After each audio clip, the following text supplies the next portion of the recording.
And welcome to the Cardinals Nest. This is the show where Donny Nadeau and I take a look at St. Mary's University athletics. We interview coaches, alumni, and today we have two athletes on the program. My name is Dean Beckman. I'm the faculty athletics representative. As I mentioned, Donny Nadeau, our sports information director, is my co-host for the show. And Donny, today our two athletes are from the volleyball team. Red hot right now, the volleyball team is. And we've got Mandy Schmidt, the setter, and Ciarra McNally, an outside hitter for the Cardinals. Mandy, a junior. Ciarra is a sophomore. And Donny, it's exciting to have both of these on because right now, between women's soccer and volleyball, it's kind of the talk of the athletic world at St. Mary's. Absolutely. And first off, thanks both of you for being on the show. And I really am very excited to talk about the season and how things are going. But before we do that, I'd like to ask both of you if you could just kind of give us a little bit of background, how you started out playing volleyball, and kind of tell us how you ended up here at St. Mary's. For one of you, it's a long trip. And for the other, it's just down the hill from Lewiston. So Mandy, why don't we start with you? All right. Yeah, I'm a junior. I started playing volleyball when I was seriously like 3 years old. My mom played in high school and she actually played at Gustavus for 2 years. So from the day I was born, I knew I was going to play volleyball, and I just grew up watching my older sister play and always wanted to be like her. So that's just kind of what got me started. And then as I got into high school, I knew I wanted to go to a smaller school to play volleyball. So my mom recommended that I check out the MIAC schools. And on the way to a club volleyball tournament, we passed through Winona. And so we just stopped and looked at the school, and I fell in love with it. So I reached out to Jackie, and yeah, I ended up here. And we're very happy for that. Ciarra, how about you? I started playing when I was very young as well. I've had my mom actually as my coach pretty much my whole life. So that's helped for my love of volleyball. I have a sister that plays too. She's younger, so she's learning too, and under my mom as well. And then coming to St. Mary's, Jackie has actually done a camp in Lewiston, and I was invited to the camp my whole high school year, season. So 7th through 12th, she got to watch me through that camp, and that's how I met her. And I really enjoyed her through those camps, and then came and visited both my junior and senior year and thought it was close to home, and that's what I wanted. So it fit. Well, and Ciarra, this question is for you. You talked about having your mom as a head coach. What kind of transition has that been now that she isn't the head coach anymore, and you've got a new head coach now for the last couple of years? It was hard right away, but I also had different coaches through club. I actually had Glow that played here as one of my coaches for club. Mm-hmm. So she kind of taught or told me what to expect from Jackie, but it was kind of tough right away, but it's been an easier transition now. My mom still comes and coaches me on the sideline. She's like, maybe you should do this. Yeah. And the other thing I always like to... That was going to be my next question. Being a coach of kids that I coached through their youth and whatnot, that's what I was going to say. You never stop coaching them. That's for sure. But Mandy, as long as we're talking about coaches, tell us a little bit about Kylie, your assistant coach, Kylie Zumak, and how important she is. Everybody knows about our head coaches and the importance that they play in our success. But talk a little bit about Kylie and what she brings. Yeah, Kylie's kind of fun because she's not too much older than us, so she relates to us pretty well. She definitely brings a lot of fun to practice. She's super high energy, super competitive, and sometimes she jumps on the court with us to play, and that's always a treat when she's banging balls at us. But yeah, she just brings a really high competitive spirit, which is something that we feed off of. And I feel like her and Jackie really balance each other out well. Yeah, Jackie's a little quieter, sometimes more reserved, where Kylie's super high energy, super free spirited. So it's kind of fun having the balance between our coaches.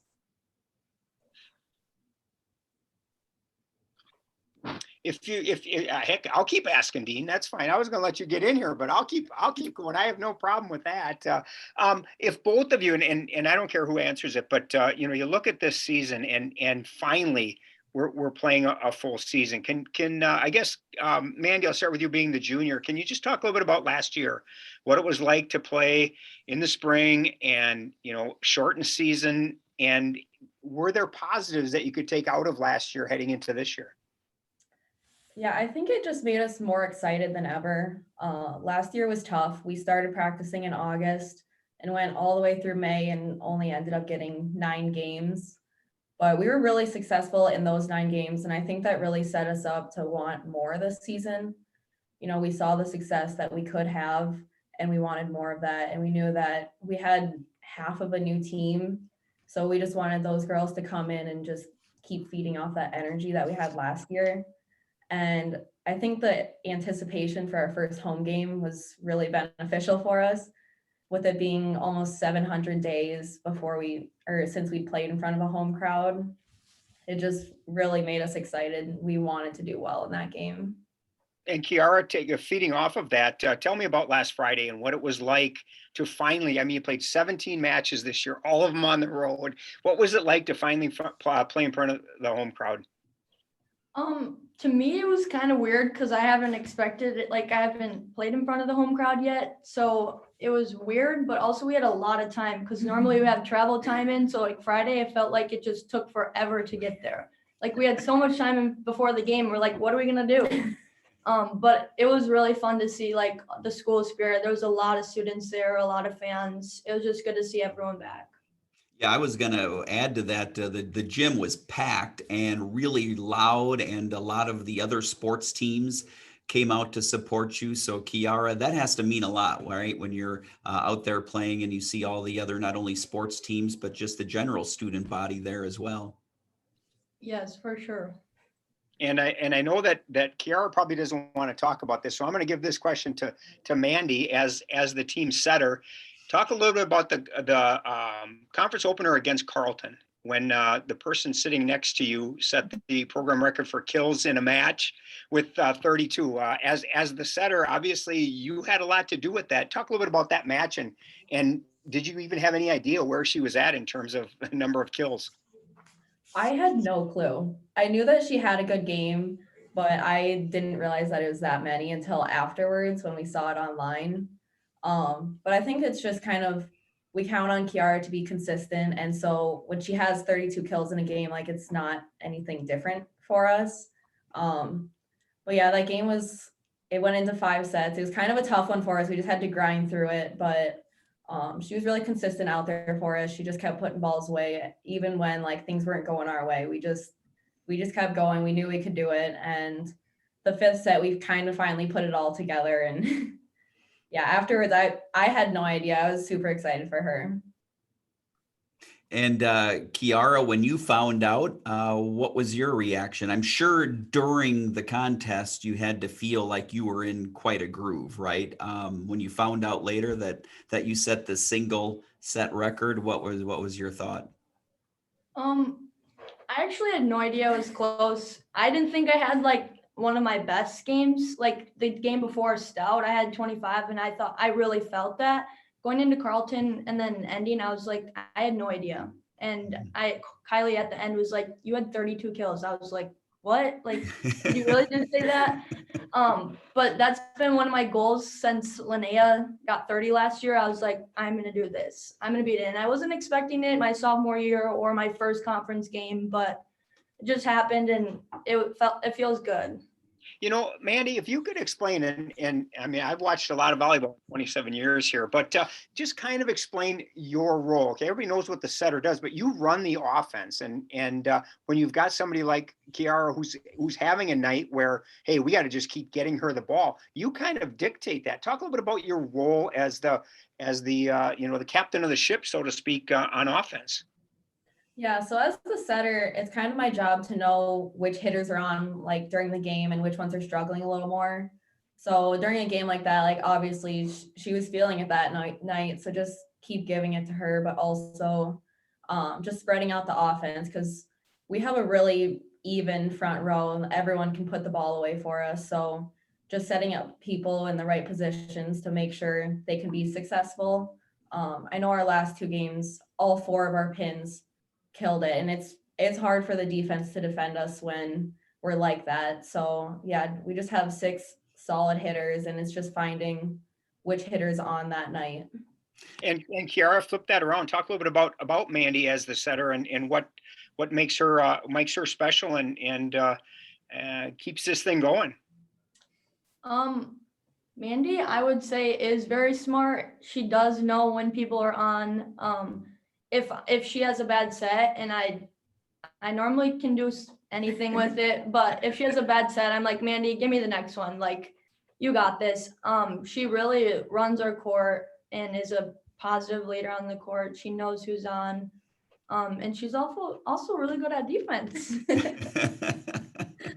It gets overshadowed a little bit when you've got somebody like DJ back there in the back row. It gets a little overshadowed how good some of our play. I mean, both of you, you look at the 2 of you, you've got our 9 doubles, and yeah, it kind of gets overshadowed a little bit, the importance of the defense. Ciarra, we're always talking about the kills that you have, and Mandy, the sets that you have, but really, both of you are extremely well-rounded players for the Cardinals. The other thing that I wanted to mention is that I think in this question primarily for Mandy, because Donny had asked about, which player do you go to and stuff like that. But how long does it take how long does it take to get comfortable with knowing where some of the different players like their sets and, how far away from the net, how high, all of that? How long before you've been really comfortable learning some of your athletes, because you do have a lot of freshmen on the front line this year as well? I would say it takes a couple weeks of games, because in practice you can run through it with the perfect pass, everyone's ready, but actually being games and like getting in the flow of it and knowing where they need the ball, it takes a while. And that's something we really worked on at tournaments. That was perfect experience for us to kind of work through it, give them a ball, and they're really good about giving me feedback like, hey, I need that higher or tighter to the net. And we just really work on always communicating about that, because if I'm giving them a ball and it's not perfect for them, we just need to work to like have that better connection. And that's something that we worked on, is just having open communication about everything so that we can continuously work to get better. Ciarra, both of you, you look at a volleyball season and you spend so much of your time playing in tournaments. And you mentioned it, it's kind of a preparation, so to speak. But really, I look at this year's team as really taking advantage of the tournaments, because now, I mean, you're heading into Friday against Hamlin. You're sitting at 3-1 in the conference. You're 7-12 overall, and people might look at that and go, "Oh my God, this is not a good season." But 1, you play a really tough non-conference schedule, and 2, it really shows that prepared you for the conference slate. Ciarra, is that a good assessment? Yeah, we also have noticed that it's been a tough, like, non-conference season. We've played a lot of tough teams, which they were pretty much all very close games. So like, we're getting better. We've seen the progress as we've gone, and now coming into conference, it's nice to see like what we've worked throughout the season, and we've like pretty much seen everything. So now's our time to just take it. I have a question. Mandy, what's it like this week? Just 1 second. Oh, sorry. I'll forget mine. I'm old. You were breaking up. I didn't know you were. I've almost forgotten. Okay, Mandy, talk a little about like this week and really heading into next week. You for a month you've been go. You play a midweek match maybe, and then it's 4 matches in a tournament. This week you've actually had the whole week off. Is it a good time to maybe have a little bit of a break like that, or would you like to have maybe had a midweek match in here where we could keep things rolling? No, I think it's been really nice for us. Being gone the whole month of September, it starts to wear you down. So it's been good for us to just slow down, and it allows us to really just fine tune the small things that we need to work on. So I like that we've had just a full week of practice to reset and just make small tweaks. We don't have to change everything, but it's allowed us to get our legs back under us and refocus. So, Okay, Dean. I have one for both. Mandy, let's start with you. Of course, we talked about you as the setter. You have 415 assists so far this year, but you also have 6 kills. Is it kind of fun to get that kill, to kind of fake them out and get it over there and get the point? Yeah, it's always exciting because as you've probably noticed, I'm not the biggest player on the court. So there's definitely some deception that needs to go into it. So it's always kind of fun when I can put it down. And Ciarra, kind of the same question. You have 227 kills so far. You also have 9 assists. That's got to feel good to kind of encroach onto Mandy's territory once in a while, right? Yes. You know, Ciarra, one of the things that I hear a lot is, you know, people, especially in the Winona area. I don't want to go to St. Mary's because it's too close. I want to get away from Winona. You're from Lewiston, right up the street, 12 miles away. Is it nice to be that close to home? There's pros and cons. I like it because it makes me feel like home. I grew up around Winona, so I'm very familiar with everything. I don't really like change, so it's been very easy to like adapt to obviously living on campus and being close to home. But then there are times where I'm like, I just want to go home, but I probably don't need to, or I don't have the time to. Both. I like it here, but it's nice to always have a break and go home for like a weekend. Okay, Mandy, I've been waiting 2 years to have this discussion with you. As soon as I saw that you were from Mitchell, South Dakota, I could not wait. My wife and I travel west a lot, and always take 90. We'll always make it. Donnie, we can't hear you, Donnie. Oh, really? Now we can. Yeah, Okay. like something was covering the mic, I think. So Okay, so we always go west. We go to Colorado, we go to Wyoming, and we always stop in Mitchell. Why would we stop in Mitchell? You might need to explain to people why people would stop in Mitchell, South Dakota. Well, I think people need to come see it for themselves. We have something called the world's only corn palace. And great popcorn too. They have great popcorn there. Yes. So I guess my question to you really would be, and it is, I mean, it's the world's only corn palace and it's made out of corn. What was it like to play there? Because when we go in the summertime, it's like a big giant, you know, fair. Yeah. And, you know, the floor is covered and there's just shops and whatnot. But what's it like to play there? Because it's a big stadium. Yeah, I never actually got to play a volleyball game there. They made us play volleyball at our high school gym, which doesn't even compare. But I got to play basketball games there. And it was always pretty fun because it's huge in there. And I don't know, there's corn stapled to the walls, which is always a little more fun.